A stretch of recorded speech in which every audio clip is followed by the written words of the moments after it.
السلام علیکم دوستو، کیسے ہیں آپ سب؟ میں زبینہ فیاض ایک بار پھر آپ کے ساتھ میں شروع کر رہی ہوں اندھیرے چراغ بائی سلویٰ جبار پارٹ 6۔ یہ ایک درمیانے درجے کا سادہ لیکن خوبصورت کمرہ تھا۔ کمرے کا سارا فرنیچر دیال کی لکڑی سے بنا تھا۔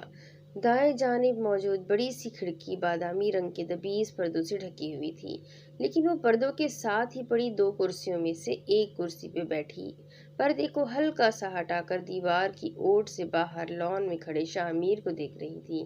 وہ دونوں ہاتھ کمر پہ باندھے کسی سے مہوے گفتگو تھا۔ شاہ میر کو کسی بہت ہی ضروری بزنس میٹنگ کے لیے فوراً واپس لاہور جانا تھا، اسی لیے وہ جلد از جلد لالی سے نکاح کرنا چاہتا تھا، جس سے لالی نے کہا تھا کہ شاہ میر خود سمندر خان سے بات کر لے، اگر وہ مان جائے تو اس سے بھی کوئی مسئلہ نہیں۔ شاہ میر نے سمندر خان کے ہوش میں آتے ہی تقریباً 10 منٹ میں جانے ایسا کیا کہا تھا کہ سمندر خان فوراً بلکہ آج کے آج ہی اس کا نکاح کروانے پہ راضی ہو گئے تھے، جبکہ اس کی لاکھ کوشش کے باوجود بھی سمندر خان نے اس سے ملنے کی زحمت نہیں کی تھی۔ لالی نے شاہ میر سے کہا کہ وہ اس کی امی اور بہن بھائیوں کو بھی بلوا لے، تو اس پہ اس کا کہنا تھا کہ ابھی ایسے کچھ مسائل ہیں جن کی بنیاد پر فی الحال وہ اس کے گھر والوں سے نہیں مل سکتا۔ لالی بھی خاموش ہو گئی تھی۔ کوئی اور وقت ہوتا تو شاید وہ انکار کر بھی دیتی، لیکن اس وقت وہ شاہ میر کے احسانوں کے بوجھ تلے دبی تھی اور اس سے شرمندہ بھی تھی۔ ویسے بھی کل دلاور کا جو روپ وہ دیکھ چکی تھی، اس کے بعد وہ اس کا دل خالی سا ہو گیا تھا۔ وہ کچھ بھی محسوس نہیں کر پا رہی تھی، اسی لیے شاہ میر کی مزید یقین دہانی پر وہ مان گئی تھی۔ ویسے بھی ابھی تو صرف نکاح تھا، رخصتی تو نہیں۔ وہ اس وقت اس کے گھر میں بیٹھی تھی جو الوچ میں ہی تھا۔ سمندر خان کو بھی ڈاکٹر سے اجازت لے کر کچھ دیر کے لیے ڈسچارج کروا لیا گیا تھا۔ خود پر مستقل کسی کی نظریں محسوس کر کے اس نے کھڑکی کی طرف دیکھا، جہاں سے وہ چھپ کر اسے ہی دیکھ رہی تھی۔ وہ اسے دیکھ کر ہلکا سا مسکرایا تو گلالئی فوراً پیچھے ہو گئی۔ او بھائی، بعد میں دیکھ لیے بھابھی کو، پہلے میری تو سن لے۔ احیان نے شاہ میر کے آگے چٹکی بجائی۔ اس وقت وہ سلور زدہ براؤن شلوار قمیص پہنے، چہرے پہ دنیا بھر کی بیزاری لیے اسے سخت نظروں سے گھور رہا تھا، جو وائٹ شلوار قمیص پہ بلیک شال کندھوں پہ ڈالے، پاؤں میں بلیک کھیڑی اور ایک ہاتھ میں سلور چین والی گھڑی پہنے نکھرا سا بے حد حسین لگ رہا تھا۔ وہ شلوار قمیص بہت کم پہنتا تھا، لیکن جب بھی پہنتا تو اس پر سے نظریں ہٹانی مشکل ہو جاتی، اور آج تو ویسے بھی چمکتی ہوئی شہد رنگ آنکھوں سے جھلکتی خوشی دیدنی تھی۔ آج وہ پورے دل سے تیار ہوا تھا، جبکہ بال سیٹ کرنے کی زحمت اس نے ہمیشہ کی طرح آج بھی نہیں کی تھی۔ لائٹ براؤن سلکی بال بار بار اس کے ماتھے پہ بکھر جاتے، جنہیں وہ بے پرواہی سے جھٹک دیتا۔ شاہ میر نے احیان کو خود کو گھورتے پایا تو فوراً اس کی طرف متوجہ ہوا۔ تجھے پتا بھی ہے میں کتنی مشکلوں سے یہاں تک پہنچا ہوں۔ ایک تو کوئی فلائٹ نہیں مل رہی تھی، اوپر سے صاحبزادے کا نکاح سر پہ، اور اتنا ہی نہیں، جناب کو دنیا جہان کا میک اپ، جویلری اور کپڑے بھی چاہیے تھے۔ مطلب میں تجھے کوئی پارلر والی لگتا ہوں؟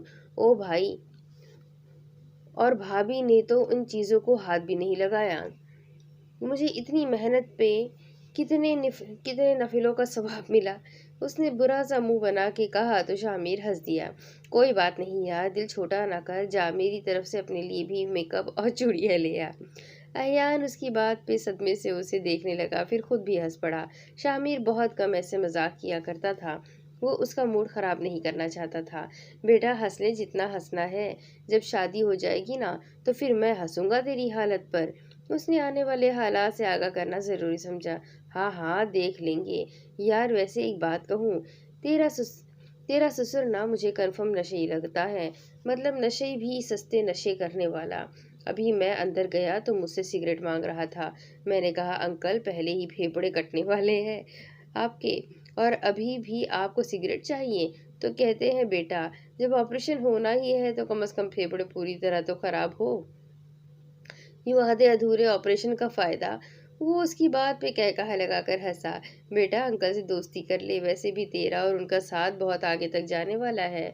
اس نے احیان کا کندھا تھپکا۔ مطلب یہ کہ انکل کا خیال تو نے ہی رکھنا ہے، جب تک وہ یہاں ہے ہفتے میں ایک بار ان کا حال پوچھنے آ جانا تو۔